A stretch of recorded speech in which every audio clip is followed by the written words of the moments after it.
Some of the smartest people you know believe the dumbest things about themselves. You've probably seen it before. A friend who's brilliant in maths or debate, yet completely blind to their own flaws. Someone who can dismantle arguments effortlessly, but they never seem to notice when they're in the wrong. This raises an uncomfortable question. Does intelligence save us from self-deception, or does it make it worse? Most people believe that being clever helps us see the truth. It seems reasonable. Better logic, better reasoning, and fewer mistakes. But this belief rests on the assumption that we use our intelligence to pursue truth, when in reality, we often use it just to defend ourselves. Self-deception isn't ignorance. It's not just being uninformed. It's when we hold a belief that defends our self-image or justifies our behaviour, even when part of us suspects that it might not be true. Self-deception, these beliefs aren't stumbled upon. Our mind works to keep them alive. Take a simple example. Imagine a teenager who sleeps 6 hours a night. Consistently 6 hours a night. Not enough.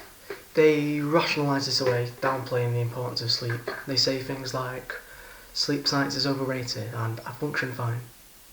And I think it's clear to see that these conclusions aren't neutral, they're motivated. These conclusions are reached to justify their actions already. That's what it is. Self-deception is when we believe things that justify our actions and save us from the comfort of changing them. Because if the teenager wanted to really understand what sleep was like, they would actually research it and stuff like that, because they wouldn't be afraid to change their actions. Instead, the teenager just says, I function fine, things like this. But what are the effects? The teenager thinks they're justified in sleeping 6 hours a night, and over time this builds up, and the negative effects are rife, whether they believe them to be there or not. And what makes self-deception so especially dangerous is this. It often comes with partial awareness. Deep down, you know that this belief isn't justified, or that you might be wrong. You know that you should probably study what you conclude before you actually conclude it. But they don't do it. To avoid the discomfort of actually challenging your own beliefs and changing your own action. And that's what self-deception is. And it may be comforting in the short term, but over the long term, the negative effects compound. Psychologists call this phenomenon motivated reasoning, where we reason towards conclusions that we already want to be true and not towards the truth. It's when we selectively remember arguments, statistics and data that support our conclusion of desire, our desired conclusion. And confirmation bias is a part of this. It's not a glitch in thinking, it's our default belief. We reason towards things that we want to happen and things that we want to be true, not for the truth. And this is where intelligence plays a part, especially in self-deception. Once again, there's a widespread assumption that cleverer people will be more likely to be less vulnerable to motivated reasoning.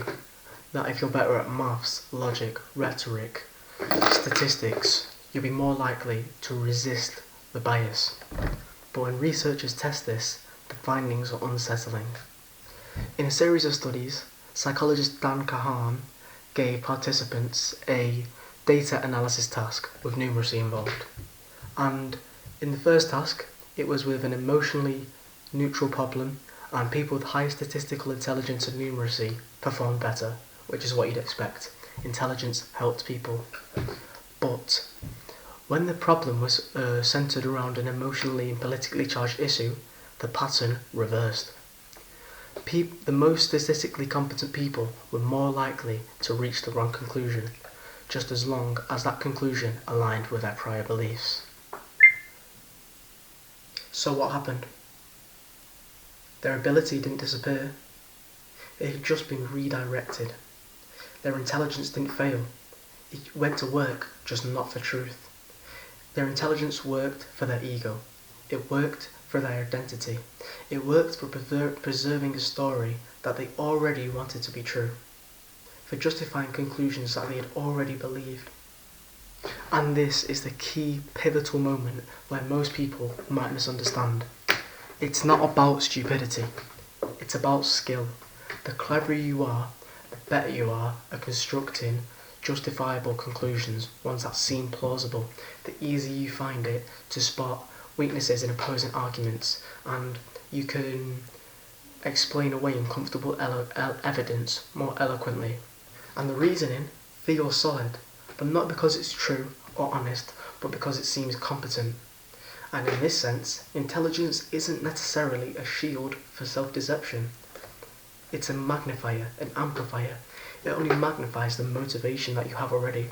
If you have a motivation for truth, it helps you find the truth, like they did in the emotionally neutral circumstance, the emotionally neutral situation. In more intelligent people found the truth more.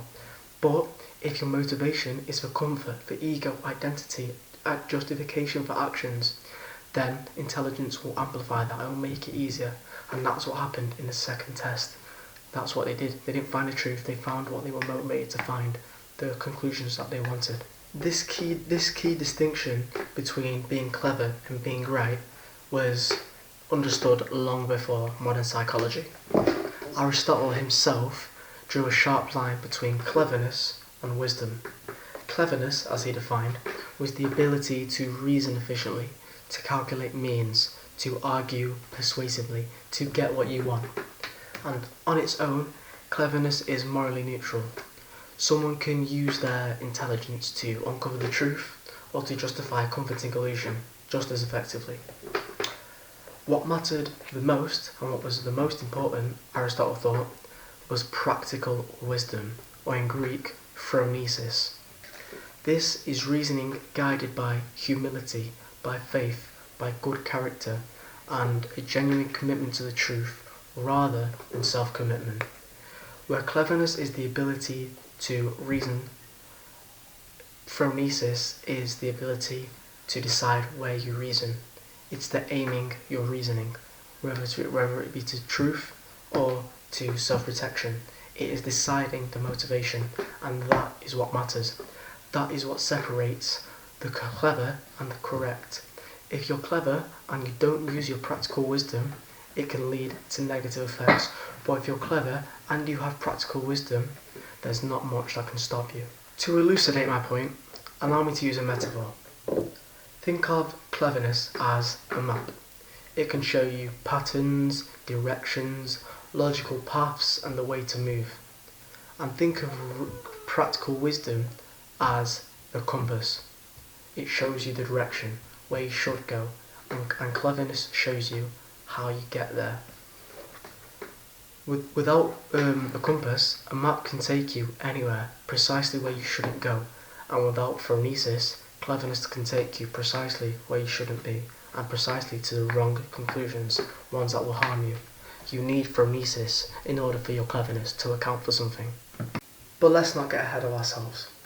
We must also acknowledge that intelligence doesn't automatically make you rational in all circumstances. The first situation in which Dan Kahan put his participants in shows us that intelligent people do better in emotionally neutral domains like maths, science, and genuine problem solving.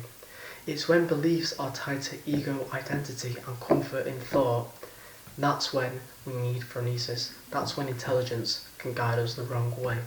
Intelligence stops becoming a guide and more a defense attorney. Now this is the important part that you'd like to skip. Your most dangerous beliefs aren't the ones that you can't justify. It's not the ones that you're iffy on. It's the ones that you can perfectly justify. It's the ones that you can defend fluently, eloquently, and at length. And it's especially the ones that make you feel good after them. The ones that make you feel good about yourself. The ones that comfort you. They're the ones that need challenging and reviewing, because they can reveal the hidden truth. All of this leaves us with a final question. And it's not, am I smart enough to see the truth? It's, am I even looking for the truth? Which beliefs of mine are the most comforting to defend? And what would it cost me to actually challenge them and question them with honesty and humility? Thank you.